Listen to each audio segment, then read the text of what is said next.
Sesaat lagi Anda akan menyaksikan kabar utama didukung oleh Sarung Al-Samsi.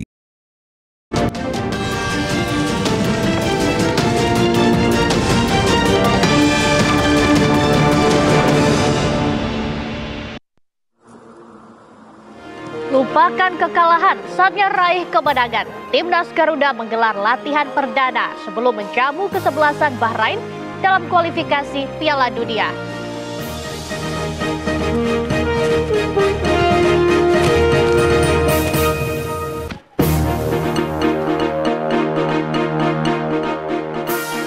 Hujan deras yang terus mengguyur kota Manado, Sulawesi Utara menyebabkan sebagian wilayah di bantaran Das Tondano terendam banjir.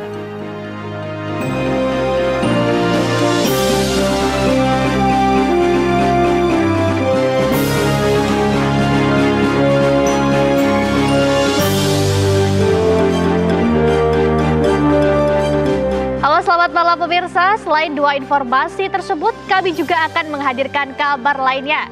Di antaranya, polisi menangkap komplotan Bang Jago yang minta jatah dan obrak-abrik kantor Dinas Kesehatan Kabupaten Bekasi. Selengkapnya akan kami hadirkan di kabar utama bersama saya, Laura Louis.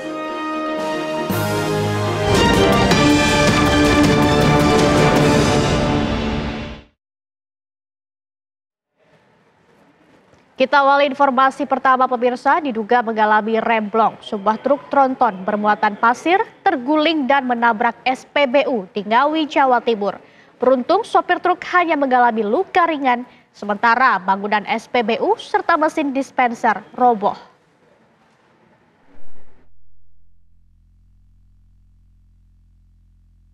Inilah rekaman CCTV milik SPBU yang memperlihatkan detik-detik sebuah truk tronton bermuatan pasir melaju kencang tak terkendali meluncur dari turunan Jalan Raya Ngawi Bojonegoro, tepatnya di Desa Karangtengah, Kabupaten Ngawi pada Sabtu pagi.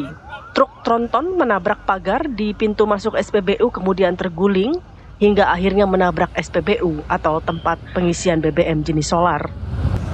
Kerasnya tabrakan membuat atap bangunan roboh serta dispenser solar dan pertalite hancur tertimpa truk tronton. Beruntung akibat tabrakan tersebut tak sampai terjadi ledakan. Muat apa itu, Pak? Pasir. Dari mana mau ke mana? Dari Tuban ke Sragen. Sempat terjepit tadi, Pak? Enggak, saya terpental. Jadi keluar dari truk itu? Iya, keluar sendiri, terpental. Itu udah ramai atau sepi? Ramai pas tadi kejadian ramai. Kasus kecelakaan ini kini tengah ditangani unit Gavkum Satlantas Polres Ngawi untuk mengetahui penyebab pasti terjadinya kecelakaan. Sementara kerugian dari insiden tersebut diperkirakan lebih dari 500 juta rupiah. Dari Ngawi, Jawa Timur, Miftahul Ervan, TV One mengabarkan.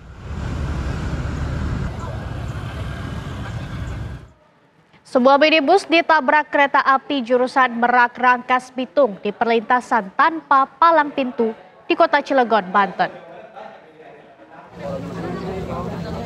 Ketika tabrakan terjadi, mobil minibus tersebut ditumpangi pasangan suami istri. Kejadian bermula saat mobil datang dari arah jalan raya menuju permukiman. Diduga karena tidak mendengar bunyi sirene, mobil pun tertabrak dan terseret sampai 10 meter. Pengemudi dan istrinya dilaporkan meninggal dunia dengan luka-luka serius. Jenazah para korban dievakuasi ke RSUD Kota Cilegon sebelum diserahkan kepada pihak keluarga.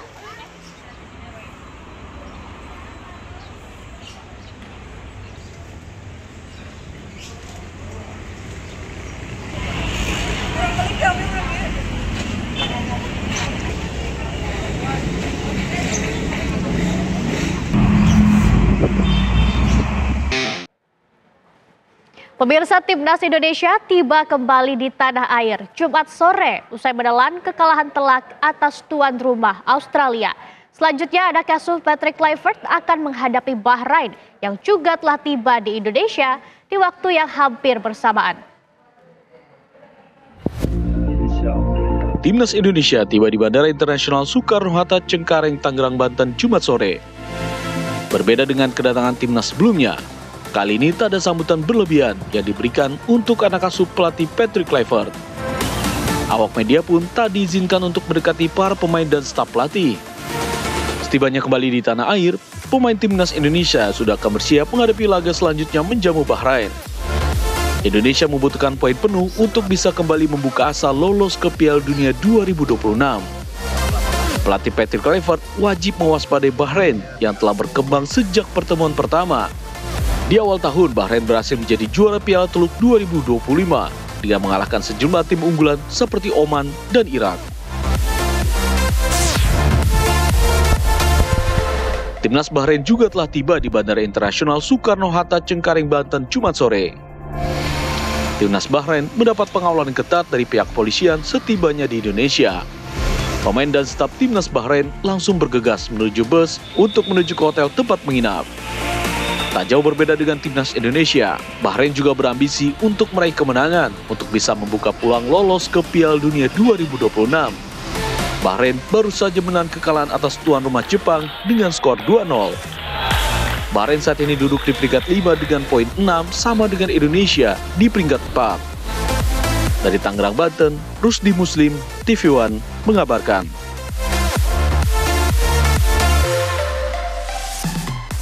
Pemirsa, setelah kekalahan dari tim sepak bola Australia kemarin, timnas sepak bola Indonesia tengah berlatih keras di Stadion Madia Senayan, Jakarta. Latihan ini untuk menghadapi pertandingan berikutnya melawan Bahrain yang akan digelar pada tanggal 25 Maret 2025 di Stadion Utama Gelora Bung Karno, Senayan, Jakarta.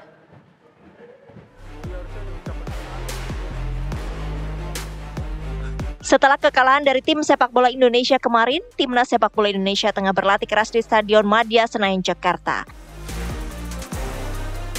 Latihan ini untuk menghadapi pertandingan berikutnya melawan Bahrain yang akan digelar pada tanggal 25 Maret 2025 di Stadion Utama Gelora Bung Karno, Senayan, Jakarta.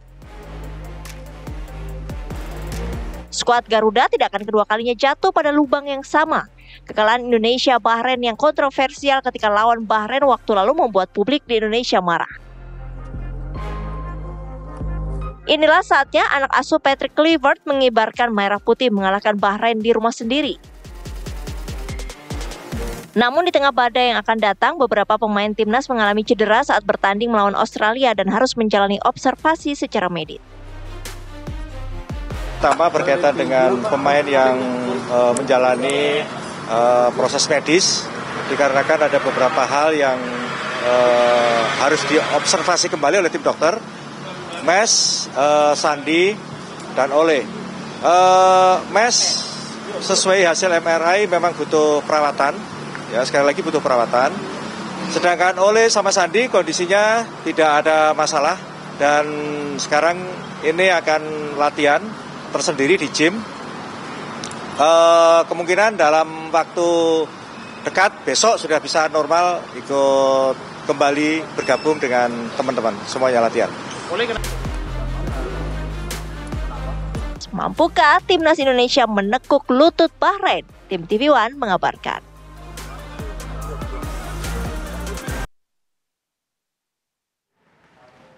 Untuk mengetahui informasi terbaru mengenai latihan timnas Indonesia di Stadion Madia GBK, kita telah terhubung dengan reporter TV One, Celia Alexandra.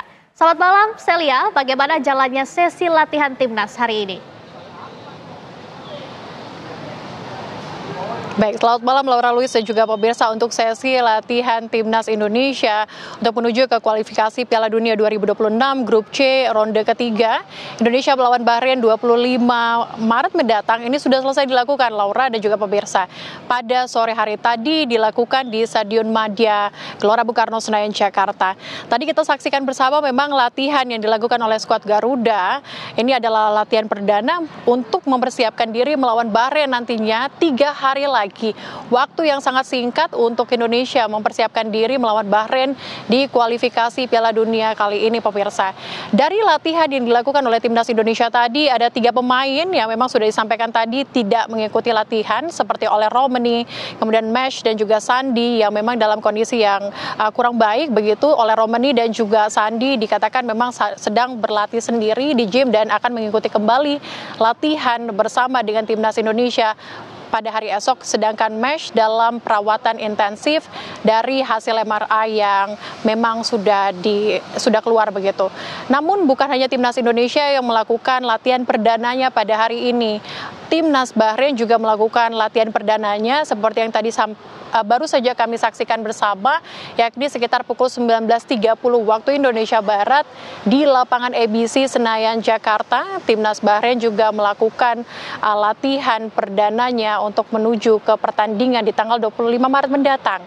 Kita ketahui pertandingan di tanggal 25 Maret ini merupakan pertandingan yang krusial antara keduanya, yang mana Indonesia dan juga Bahrain memiliki poin sama-sama 6, dan Indonesia setelah kekalahannya dengan Australia 5-1 kemarin ini menurunkan peringkat Indonesia yang sebelumnya berada di peringkat ketiga, saat ini berada di peringkat keempat. Sehingga pertandingan antara keduanya ini menjadi momen penting untuk nantinya meraih poin kemenangan, yakni 3 poin untuk nantinya kemudian menuju memiliki peluang yang besar untuk menuju ke Piala Dunia 2026 nantinya, pemirsa. Dan juga seperti yang dikatakan oleh manajer Timnas Indonesia, Sumarji, bahwa dia mengatakan bahwa Timnas Indonesia kali ini sudah bangkit, mentalnya sudah kembali baik untuk bersemangat melawan Bahrain di pertandingan tanggal 25 Maret mendatang. Ia pun meminta para pendukung Timnas Indonesia untuk percaya kepada Timnas Indonesia maupun Coach Patrick Kluivert yang nantinya mempersiapkan timnya untuk nantinya bertanding di Stadion Gelora Bung Karno Senayan, Jakarta pada tanggal 25 Maret mendatang. Adapun tadi salah satu pemain yakni Calvin Verdonk yang merupakan pemain center back kiri juga mengatakan bahwa permainan melawan Australia kemarin 5-1 menjadi refleksi tersendiri untuk timnas Indonesia. Ia pun bersama dengan tim kini kembali berfokus untuk melawan Bahrain di tanggal 25 Maret mendatang. 3 hari lagi, ini bukan waktu yang panjang untuk timnas Indonesia mempersiapkan diri setelah kekalahan melawan Australia kemarin. Ia pun mengatakan bahwa tim saat ini sedang berfokus untuk melihat beragam kesalahan-kesalahan yang dilakukan oleh timnas Indonesia sebelumnya, yakni set piece atau bola mati yang terjadi di pertandingan melawan Australia kemarin, sehingga tidak lagi terulang dalam pertandingan melawan Bahrain mendatang. Sementara demikian, saya kembalikan ke Laura. Baik, terima kasih atas laporan Anda, Celia Alexandra. Selamat malam dan selamat bertugas kembali. Kita ke informasi lain, pemirsa. Seorang pria di Tangerang, Banten membunuh dan memutilasi sepupunya, lalu menyimpan jenazah dalam peti pendingin selama 15 bulan. Peristiwa sadis tersebut terungkap ketika polisi hendak menangkap korban yang merupakan buronan kasus penipuan. Polisi menemukan potongan-potongan jenazah seorang pria dalam peti pendingin di sebuah rumah di Kompleks Villa Regensi 2, Pasar Kemis, Kabupaten Tangerang, Banten. Korban kemudian dikenali sebagai pria berinisial JR berumur 50 tahun. Terkuaknya kasus ini berawal ketika aparat Polres Jakarta Utara akan menangkap korban JR yang jadi buron tersangka kasus penipuan. Namun polisi hanya menemukan sepupunya dalam rumah tersebut. Polisi juga curiga melihat peti pendingin yang terikat rantai di ruang dapur. Pria berinisial MR yang berumur 24 tahun tersebut kemudian ditangkap setelah mengakui telah membunuh dan memutilasi korban. Yang lebih miris, pembunuhan terjadi tanggal 23 Desember tahun 2023. Jadi, 8 potongan tubuh korban telah disimpan dalam peti pendingin selama 15 bulan. Kemudian tersangka MR membeli lemari pendingin daging yang disimpan di bengkel milik korban yang beralamat di Kampung Gelam Timur nomor 7, Kelurahan Gelam Jaya, Kecamatan Pasar Kemis, Kabupaten Tangerang, dan menyimpan potongan tubuh korban di dalam freezer tersebut. Lalu pada sekitar bulan Februari 2024, Bengkel tersebut disita oleh pihak bank sehingga tersangka memindahkan lemari pendingin yang berisi potongan tubuh korban dengan menggunakan mobil pickup yang disewa oleh tersangka ke rumah lain milik korban yang berada di Jalan Baru, Pasar Kemis, Wilayah Regensi 2, Blok AA3, nomor 24. Dalam pemeriksaan, pelaku mengungkap nekat menghabisi sepupunya karena sangat kesal kerap diperlakukan kasar sejak kecil. Pelaku yang yatim piatu sejak kecil telah hidup bersama korban. Kini tersangka MR bakal dijerat pasal pembunuhan berencana dengan ancaman hukuman seumur hidup atau hukuman mati. Dari Tangerang, Banten, Kusnaedi, TV One mengabarkan. Pemirsa, hujan deras yang terus mengguyur kota Manado, Sulawesi Utara memicu banjir yang merendam sebagian wilayah di bantaran Sungai Tondano. Kabarnya hadir usai jeda pemirsa, tetaplah bersama kami.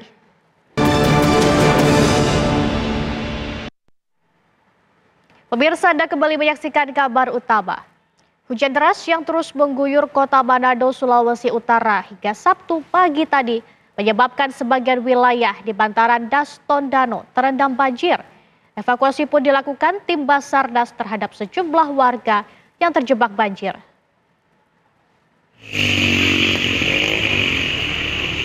Ratusan rumah warga di 3 kecamatan di wilayah bantaran Sungai Das Tondano pada Sabtu pagi masih terendam banjir. Wilayah yang terendam banjir diantaranya Kelurahan Ketang Baru dan Kelurahan Karame, Kecamatan Singkil, Kelurahan Komoluar, Kecamatan Wenang, Kampung Tubir, Kecamatan Paal 2. Ketinggian banjir di daerah ini bervariasi mulai dari 50 cm hingga lebih dari 1 meter. Di Kelurahan Ketang Baru, sejumlah fasilitas pemerintah seperti kantor, kelurahan, sekolah, dan rumah ibadah terendam banjir. Sementara itu, tim Basarnas Manado melakukan evakuasi terhadap sejumlah warga yang terjebak banjir. Sejumlah anak-anak, bayi, warga lansia, dan ibu hamil di Kampung Tubir Paal 2 dan Kelurahan Komo Luar. Proses evakuasi berlangsung dramatis karena harus melewati jendela rumah dan tangga darurat dari lantai 2. Evakuasi dilakukan dengan menggunakan perahu karet. Hari Sabtu 22 Maret tahun 2025 kami telah melaksanakan evakuasi di beberapa titik di wilayah kota Manado. Untuk fokus evakuasi kami yang laksanakan yaitu untuk pada ibu hamil, lansia, dan anak-anak. Intensitas hujan di kota Manado masih tinggi. Banjir pun meluas merendam ratusan rumah warga di 8 kecamatan yang berada di sisi bantaran Sungai Das Tondano. Warga pun diimbau waspada dan mengungsi ke tempat yang lebih aman. Dari Manado, Sulawesi Utara, Marwan Dias, TV One mengabarkan.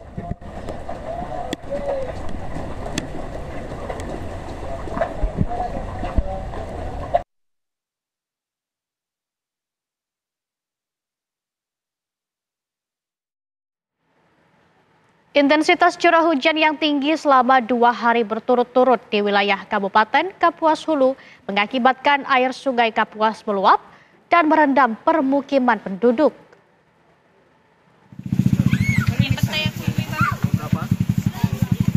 Berdasarkan data BPBD Kapuas Hulu, 6 kecamatan di wilayah Kabupaten Kapuas Hulu terendam banjir. Sebanyak 1.440 rumah penduduk terendam banjir. 5.540 kepala keluarga atau sekitar 15.452 jiwa terdampak bencana ini. Banjir merendam permukiman, akses jalan protokol, dan sejumlah fasilitas umum, termasuk rumah ibadah dan sekolah. Sebagian warga memilih bertahan di rumah mereka dengan membuat panggung dalam rumah, dan sebagian lagi mengungsi ke tempat yang lebih aman. BPBD Kapuas Hulu telah menyiapkan posko bencana untuk memantau kondisi wilayah dan memberikan bantuan pada warga yang terdampak banjir.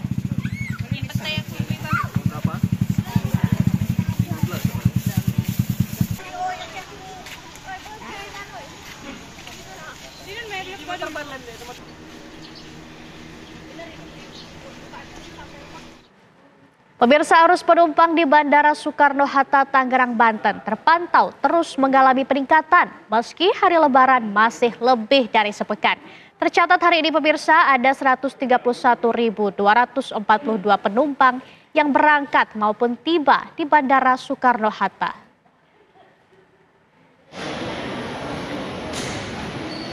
Meski Hari Raya Idul Fitri masih lebih dari sepekan lagi, jumlah calon penumpang pesawat di Bandara Internasional Soekarno-Hatta, Tangerang, Banten yang akan mudik ke kampung halaman atau berlibur terus mengalami peningkatan.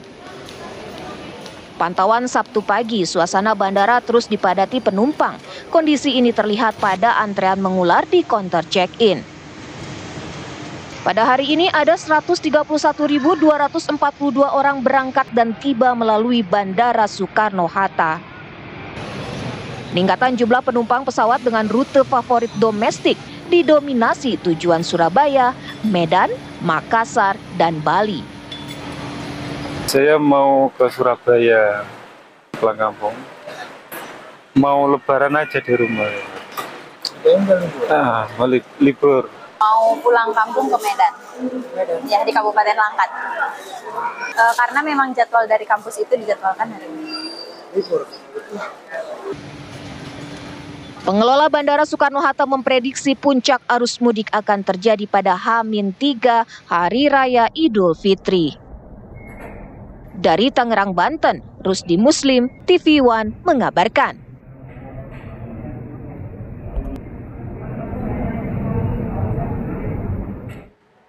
Pemirsa, kabar utama akan kembali usai jeda dengan informasi oknum ormas yang ngamuk di kantor Dinas Kesehatan Kabupaten Bekasi, Jawa Barat ditetapkan sebagai tersangka dan dijebloskan ke penjara. Tetaplah bersama kami di kabar utama.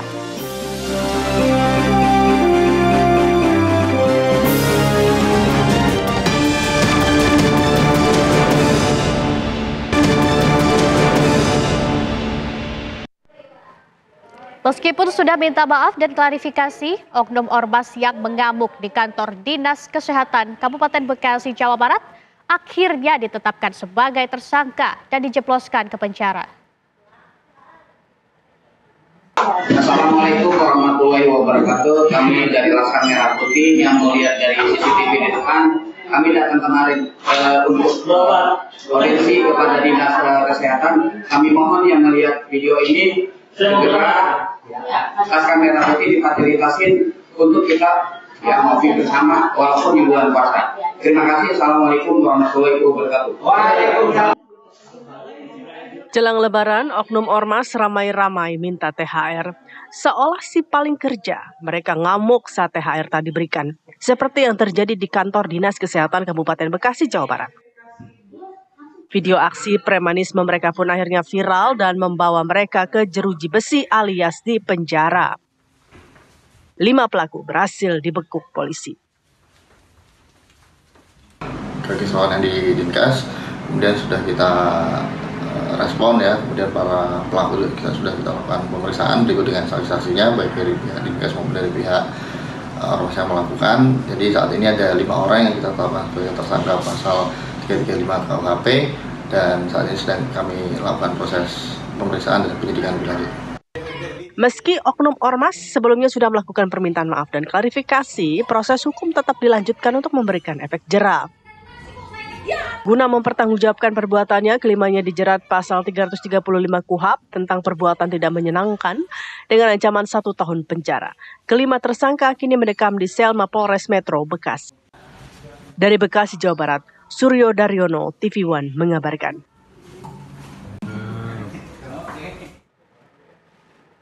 Kepala Kantor Komunikasi Kepresidenan Hasan Nasbi menanggapi insiden kiriman paket kepala babi ke redaksi Tempo. Hasan Nasbi menyebut agar kepala babi tersebut dimasak saja. Hasan Nasbi menyatakan hal tersebut di Kompleks Istana Kepresidenan hari Jumat. Nasbi menyebut kiriman paket kepala babi bukan ancaman. Hasan Nasbi juga menegaskan pemerintah tidak pernah menghalangi kebebasan pers.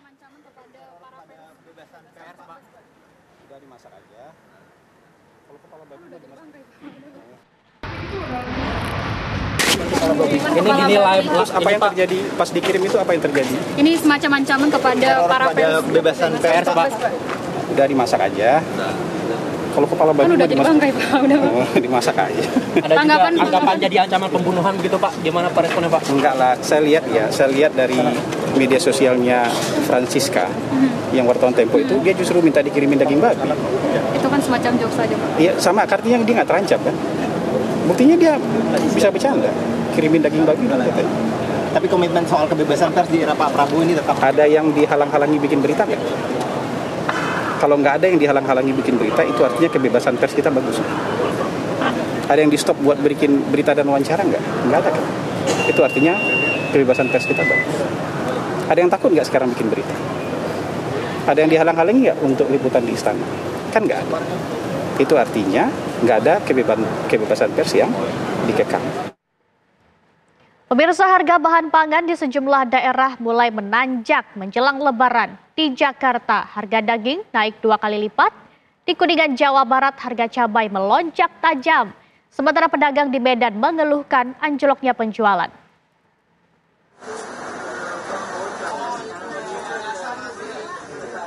Harga bahan pangan naik di Pasar Rawamangun, Jakarta Timur. Harga cabai rawit merah naik dari Rp80.000 menjadi Rp130.000 per kilogram. Sementara harga daging merah Rp160.000 naik dari Rp80.000 per kilogram. Jangankan daging, Mbak, ya, bumbu-bumbu aja saya mungkin belanja bisa banyak banget nilai nominalnya gitu ya. Apalagi daging sangat drastis banget menurut saya sih. Iya dong, berat banget. Karena kan pendapatan kita nggak naik. Ini harga-harga pada naik. Gimana nih? Bingung.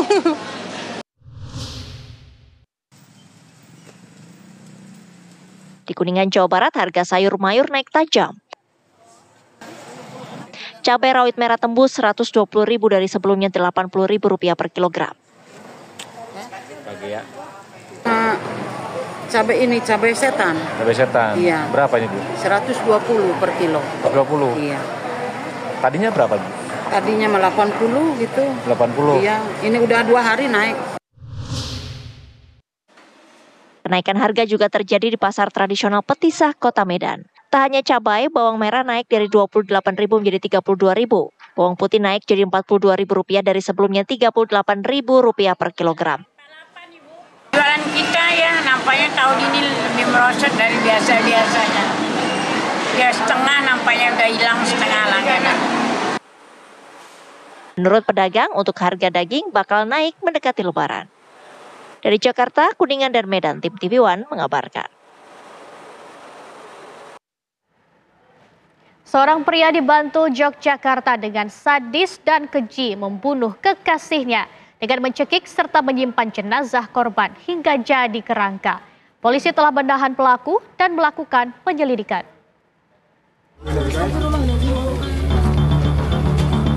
Sadis dan keji. Muhammad Rafi Ramadan, warga Bantul, Yogyakarta, tega membunuh kekasihnya, Enggal Dita Puspita, dengan mencekik pada tanggal 25 September 2024. Jasad korban disimpan di kamar kos sampai tanggal 20 Desember. Ketika masa kontrak kos sudah habis, tersangka memindahkan kerangka korban ke rumah orang tuanya di Donotirto, Kretek, Bantul. Kasus terungkap setelah keluarga korban yang curiga melapor ke polisi dan langsung mendatangi rumah Rafi untuk dimintai keterangan. Rafi mengakui semua perbuatannya yang telah menghabisi pacarnya sendiri. Waktu dicek, korban ini sudah tinggal tulang. Nah, dari si pelaku membawa korban ke arah Kaliurang di Losmen. Di situ sama korban dibersihkan tulangnya. Nah, ketika sudah bersih dibawa pulang ke Kretek, ke rumah pelaku. Saat ini, pelaku Muhammad Rafi Ramadan masih ditahan dan diperiksa di Polres Bantul. Pelaku diancam pasal 338 tentang pembunuhan dengan ancaman hukuman 15 tahun penjara. Dari Bantul, Yogyakarta, Santosa Suparman, TV One mengabarkan. Kecelakaan bus yang menewaskan 6 jemaah umroh warga negara Indonesia di Arab Saudi ternyata juga menyisakan trauma bagi jemaah lainnya. Kabarnya hadir usai jeda pemirsa, tetaplah bersama kami di Kabar Utama.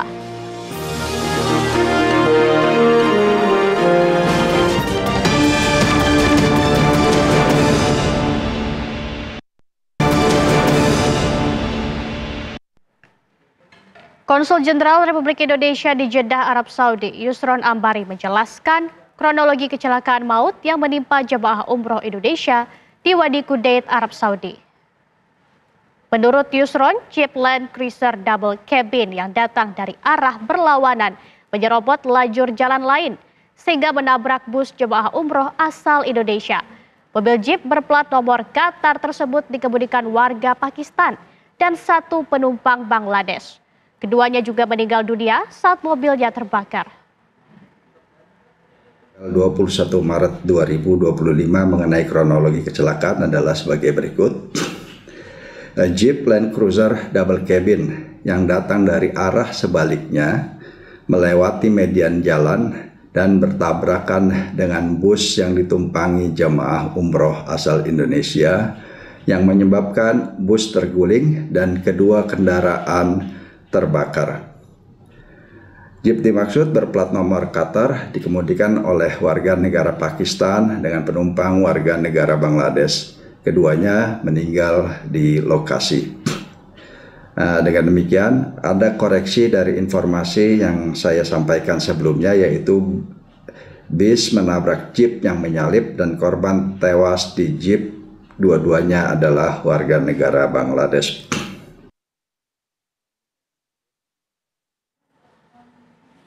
Pemirsa, ibu korban kecelakaan jemaah umroh di Arab Saudi merasa terpukul atas kepergian putrinya, Eni Sudarwati. Korban yang merupakan anggota DPRD Bojonegoro menjadi salah satu korban tewas dalam kecelakaan bus jemaah umroh.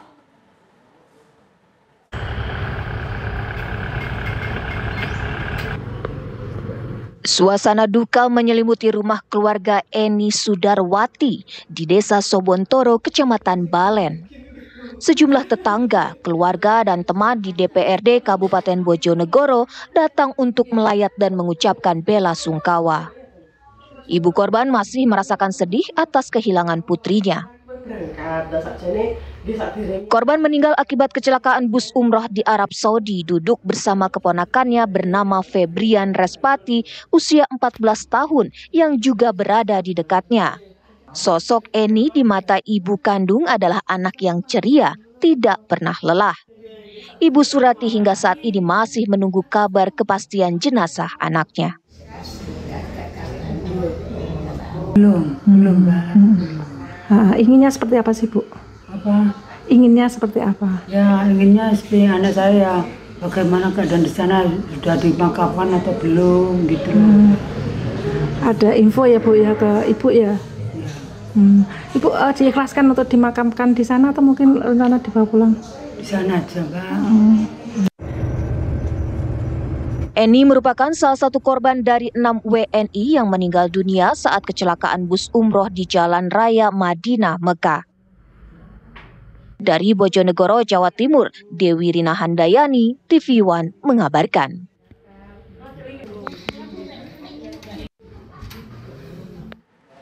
Jangan kemana-mana pemirsa, karena kami masih memiliki informasi penting untuk Anda. Tetaplah bersama kami di Kabar Utama.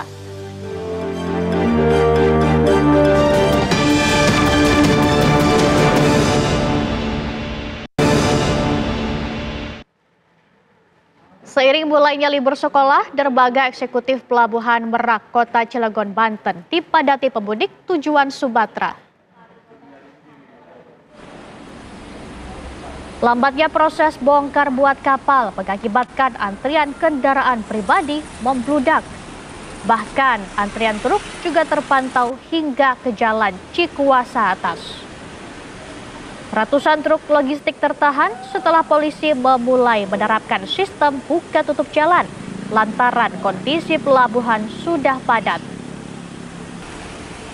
Selain truk yang membludak, volume kendaraan pribadi juga tampak memenuhi kantung parkir dermaga eksekutif.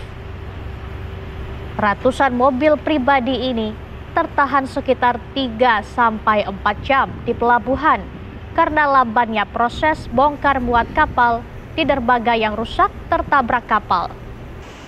Saat ini Pelabuhan Merak hanya mengoperasikan 28 kapal di 7 dermaga yang disediakan. Untuk dermaga eksekutif, pengelola menyiapkan 3 kapal dengan kecepatan 13 knot yang dinilai bisa lebih cepat dari kapal lain.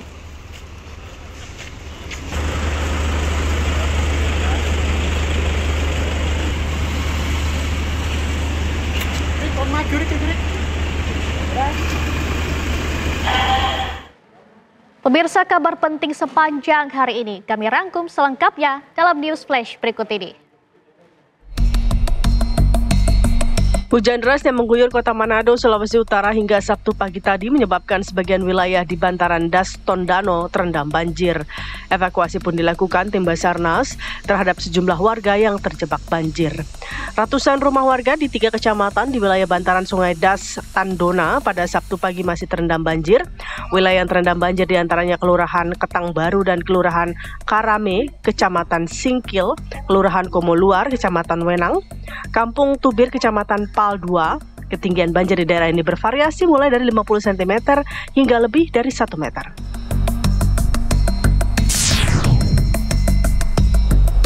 Timnas Indonesia resmi menggelar latihan perdana di Jakarta jelang laga lawan Bahrain pada putaran ketiga kualifikasi Piala Dunia 2026. Latihan dilakukan di Stadion Madia Gelora Bung Karno pada Sabtu sore, namun tanpa diikuti 3 pemain yang cedera dan masih dalam proses pemulihan. Tim Indonesia dijadwalkan menghadapi Bahrain di Stadion Utama Gelora Bung Karno pada Selasa 25 Maret. Dengan persiapan yang terus dimatangkan, harapan besar tertuju pada Garuda untuk meraih kemenangan dan menjaga peluang lolos ke putaran berikutnya.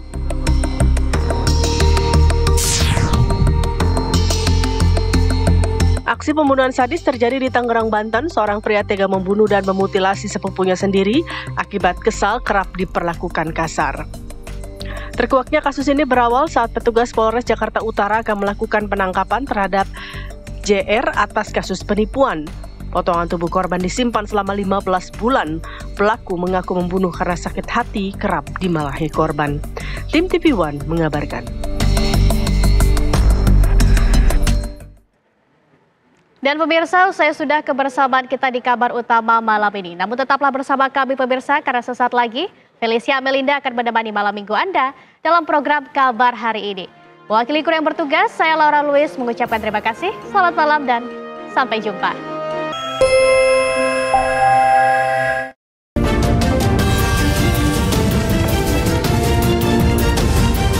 Anda baru saja menyaksikan Kabar Utama didukung oleh Sarung Al Samsi,